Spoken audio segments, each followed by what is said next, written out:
Assalamualaikum warahmatullahi wabarakatuh. Apa khabar semua? Jadi hari ni Abi nak cerita tentang Eastspring. Jadi akan ceritakan berdasarkan brosur Eastspring ni. Siapa yang ada dah brosur ni boleh tengok jugalah. Nak senang Abi cerita pasal Eastspring melalui brosur ni lah. Nanti biar semua pun boleh tengok sendiri kan.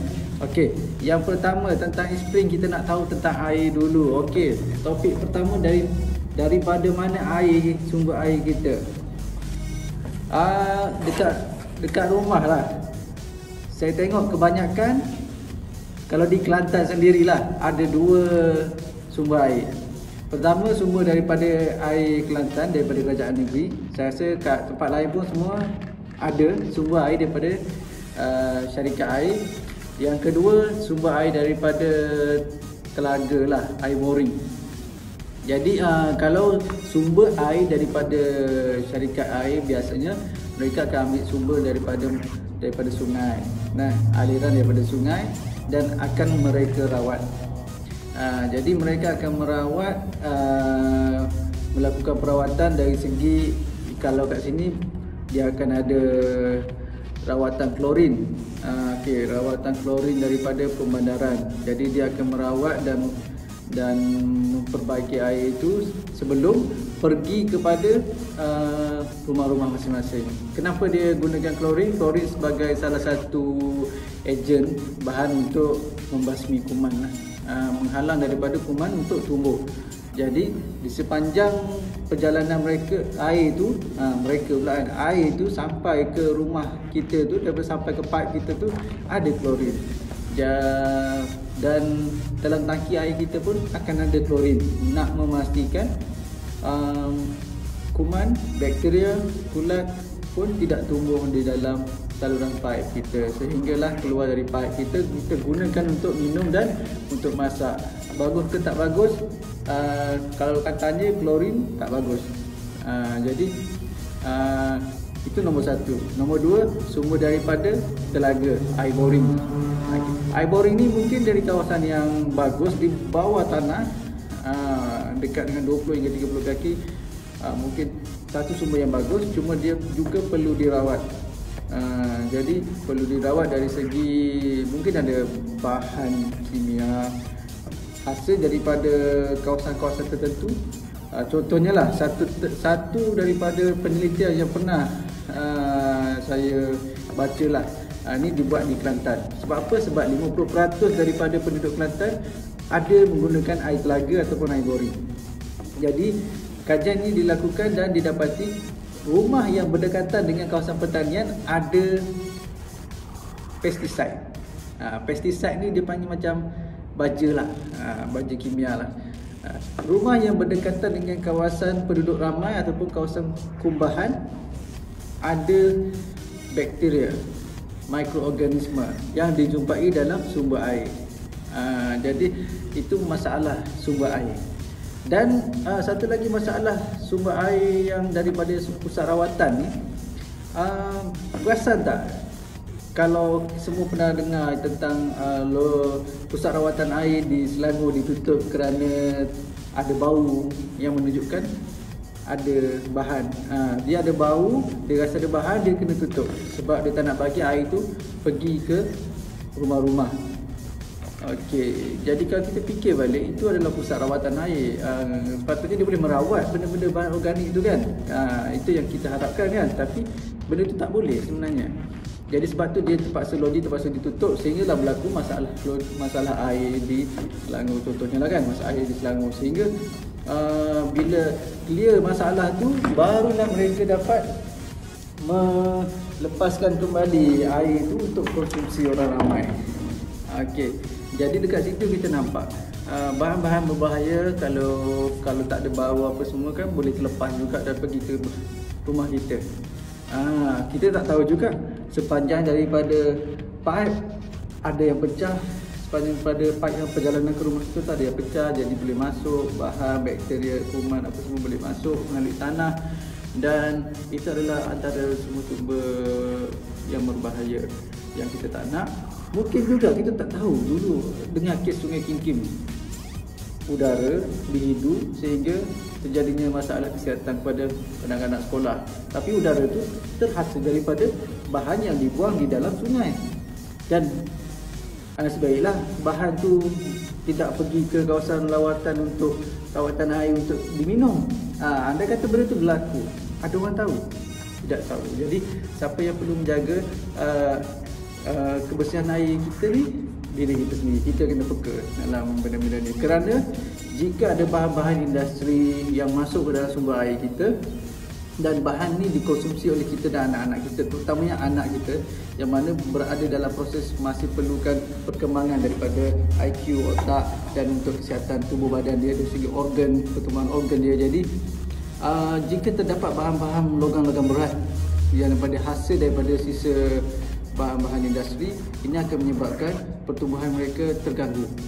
Dari segi kebolehan mereka terganggu, dari segi perkembangan otak mereka terganggu, dan IQ mereka juga mungkin boleh terganggu. Ini ada di dalam satu research yang dilakukan di Eropah. Jadi kehadiran plumbum, kehadiran lead dan kehadiran Ritalin, bahan-bahan lain yang menyebabkan masalah pada kesihatan. Okey, jadi itu adalah tentang masalah air. Jadi page kedua, apakah bahan cemar dan sumber-sumbernya? Okey, saya dah cerita tadi tentang bahan cemar lah kan.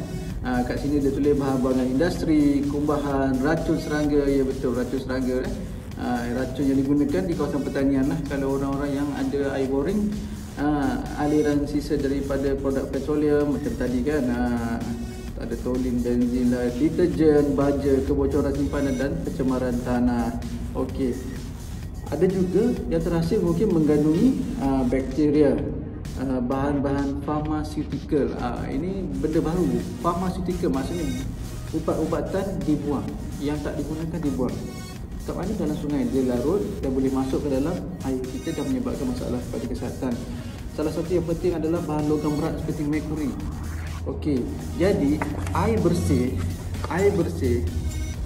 kalau tengok dengan mata kasar tak nampak apa-apa, tapi bukan bermaksud tidak ada sesuatu benda yang berbahaya di dalam air bersih itu. Okey, jadi bagaimana memilih sistem rawatan air? Kat sini yang ketiga, bagaimana memilih sistem rawatan air. Jadi sebelum kita memilih, kita kena buat survey, kita kena belajar. Ada beberapa sistem rawatan air yang ada di Malaysia. Yang paling mungkin yang orang selalu sebut paling famous dan paling mungkin tak banyak kos sangat adalah reverse osmosis. Air reverse osmosis adalah air yang dialirkan melalui membran yang sangat-sangat kecil sehingga air yang dilalukan itu sangat-sangat tidak ada apa-apa. Semua mineral yang lalu semuanya tersangkut, tak boleh lepas. Jadi semua bahan yang besar, yang organik, apa semua tak organik, semua tak boleh lalu. Jadi itulah nama IRO. IRO ni memang kosong. IRO kosong. Jadi kalau sebagai contoh yang saya boleh tunjuk IRO ni, dia biasanya tutup dia warna putih. Kalau di sini, okey. So ini bila tutup warna putih, ini tandanya IRO. So kalau nak tengok kat sini dia tulis reverse osmosis. Okey, ini IRO nama brand sudah tutup IRO. So tutup dia warna putih Okey. So IRO ni biasanya mereka perlukan satu membran RO, dan kerana dia memerlukan tekanan yang kuat untuk tolak melalui membran tu, dia kena ada tekanan yang bagus. Sama ada kena pasang pump ataupun kena ada tekanan yang bagus di rumah tu baru boleh pasang unit yang ada RO punya mesin RO lah. Jadi apa yang biasa dibuat oleh company-company yang ada RO ni, mereka biasanya sertakan juga dengan panas sejuk. Dia ada kontainer yang panas, dia ada kontainer yang sejuk. Jadi di situ air akan sentiasa dipanaskan dan sentiasa disejukkan.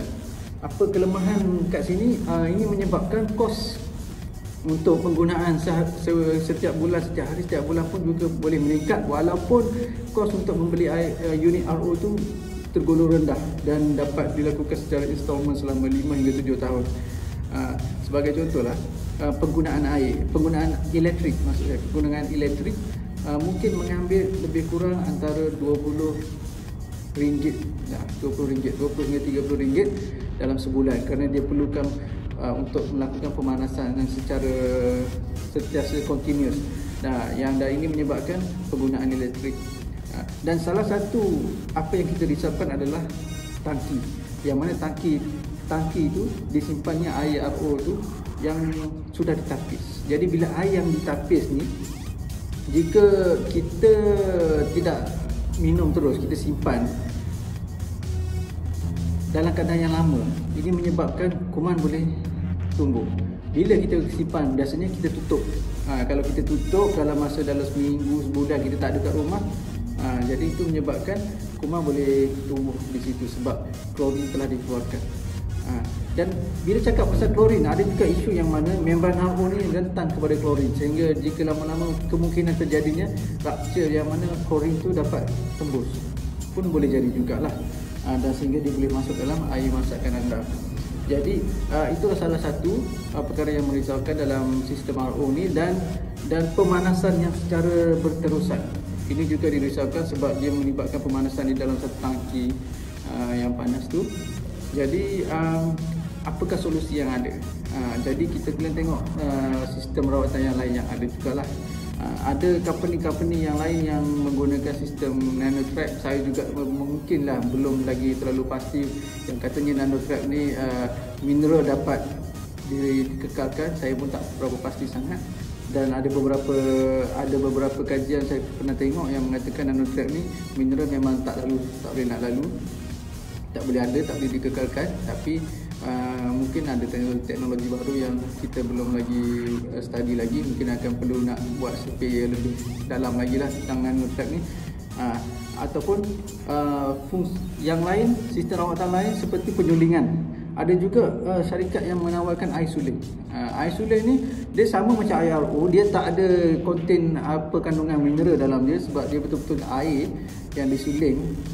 Cuma proses dia lebih mahal sikit daripada RO. Jadi sebab tu kalau kita cari air suling ni, dia tutup dia sama tutup putih macam tadi, tapi dia harga dia mahal sikit.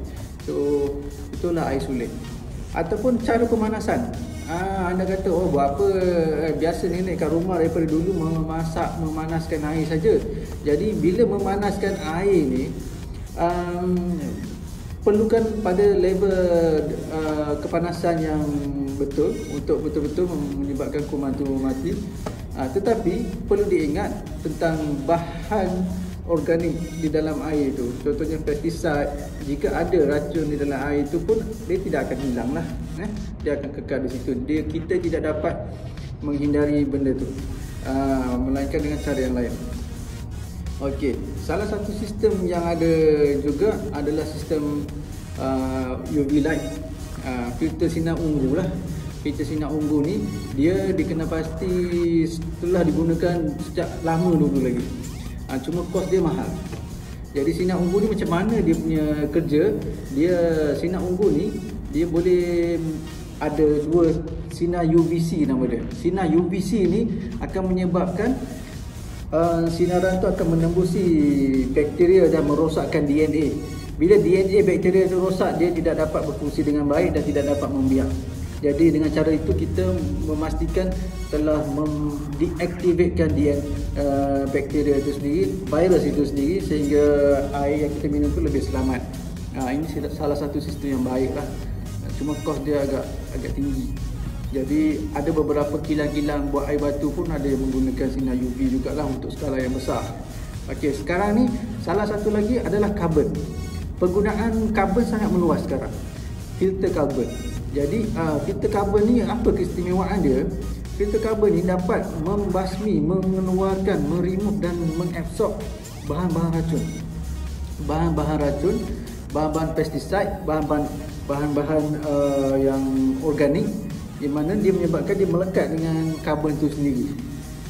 Ini salah satu teknologi yang sekarang ada dua jenis karbon yang granular, dan ada juga karbon yang diaktifkan, yang dimanfaatkan sehingga menjadi satu kereta yang baik. Okey. Jadi untuk sistem, dari segi sistem e-spring yang ada di tepi saya ni menggunakan dua cara.